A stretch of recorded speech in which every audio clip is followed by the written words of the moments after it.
So I just got back from watching The Mandalorian and Grogu in the movie theater, and I really want to talk about it. I thought that the movie was very visually pleasing to look at. There was a lot of great action, and there was a lot of good special effects and CGI. I loved all the aliens. I loved how pulpy it was. But aside from the visual spectacle, there wasn't much else to it in my opinion. I felt like this movie was a lot of action and not a lot of substance. And that's kind of ruined it for me, if I'm being completely honest. I like more of the mystical fantasy aspects of Star Wars, and there wasn't much of that in this movie, so it's not a surprise that it didn't really resonate with me. But that doesn't mean that it's a bad movie, just because I did not like it. Let's get into it and break it down together.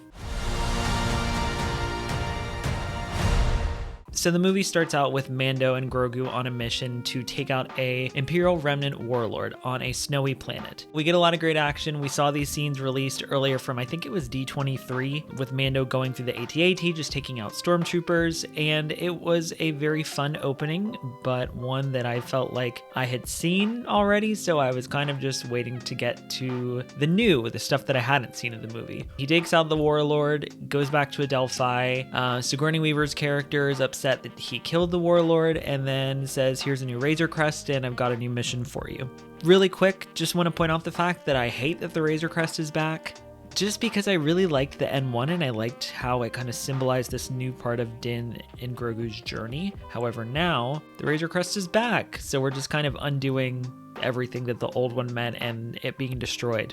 Whatever. From there, she says, hey, we need you to find this Imperial Remnant coin guy.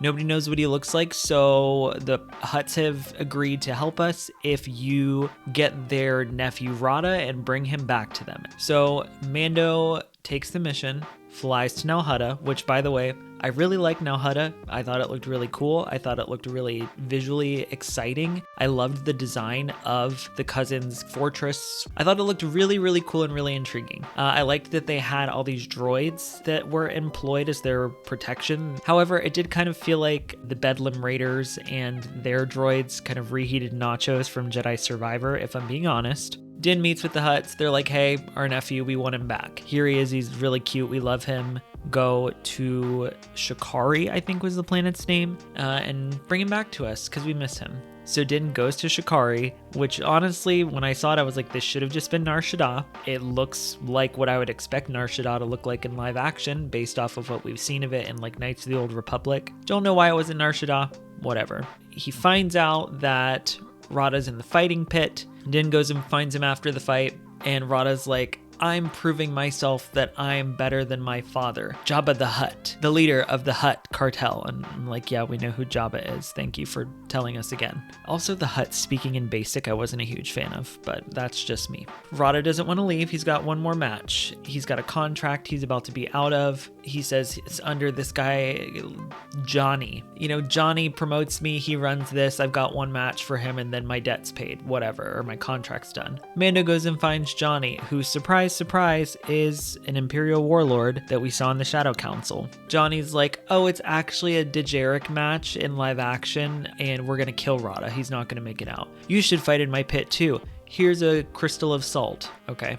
Din says no, and then of course Din ends up fighting in the pit. That also felt like reheated nachos from the Star Wars Jedi games from Jedi Fallen Order, where Cal has to fight in a pit with a bunch of creatures. So I was like, okay, this feels familiar as well. First we had the droids, now we've got the pit. So they fight together. I really actually enjoyed this fight a lot. I thought it looked really good. I really enjoyed seeing the dejarik creatures come from like the board on the Falcon that we're so used to seeing in real life, the real life creatures. And honestly, their designs were really cool. I really dug their designs a lot. That's one of the things I liked a lot about this movie was the creature design and seeing all the creatures.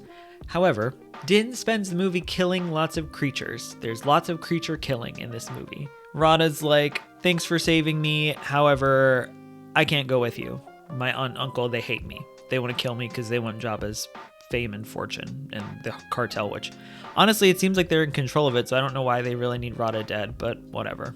So after they capture Rota, Rota's like, oh, I know, Johnny, coin. He's an Imperial. He's the one you're looking for. So Rota, Zeb, Mando go to Johnny's house. I have to say I really enjoyed watching Zeb fight because there was a lot of Mando fighting, which he just magically takes everybody out. But Zeb, it was really fun to watch him fight, see him use his bowcaster rifle in live action. They capture Johnny, bring him back to Adelphi. Sigourney Weaver's like, I'm so glad you brought this guy here, but you crossed the Hutts and we had to deal with them.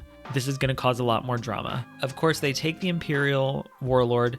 There was a bunch of little cameos of different Star Wars directors in the cantina on Adelphi. I saw Dave Filoni, Deborah Chow, Doug Chang, I think was there as well. And there might have been some others, but I didn't catch who they were because it was just like quick. Din tells Commander, I don't remember what Sigourney Weaver's character's name is because she didn't really do much. He tells her, I need a little break. So they go back to Navarro. And I was excited because I was like, okay, we're going to get into something different with the movie. You know, we're kind of going to take some time to relax, regroup, and then figure out what's next. Din gets Rada a ship off of Navarro so he can go do whatever he wants. The ship actually I loved because it's the same exact ship from the Clone Wars that we see Obi-Wan Kenobi and Asajj Ventress fight Darth Maul and Savage Opressin, and they eventually strand them in as well, which I thought was really cool. Y'all know I love Ventress, I love the Clone Wars, so I saw that ship and I was like, I know that ship.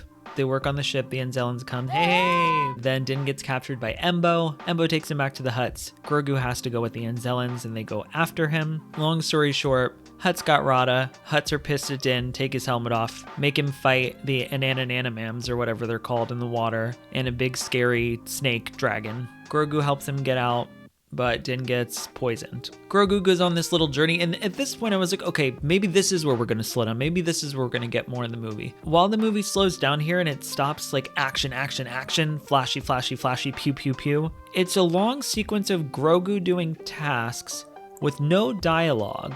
And it's just like, what are we doing? Din's like not dying, but dying from the poison.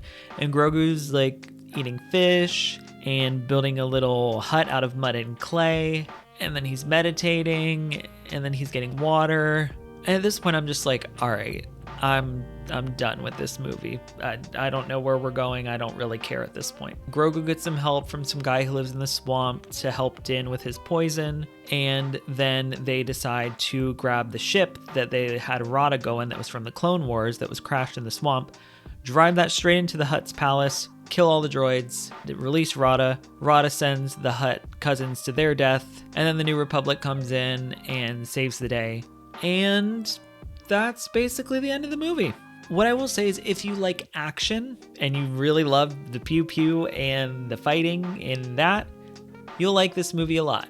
For me, I felt like it was missing substance. I felt like there wasn't any dialogue really in it that was exciting. There wasn't any interesting dynamics between any of our characters because we didn't have time for any of that. I felt like Sigourney Weaver and Zeb could have been one character instead of two separate ones because we have Sigourney Weaver giving missions and then Zeb's basically taxiing Mando around and helped him fight a little bit, which don't get me wrong, I loved seeing more Zeb. More Zeb is always good. And thanks to Star Wars Twitter brain rot, I was like, oh my God, look at his toes. His toes are on the screen.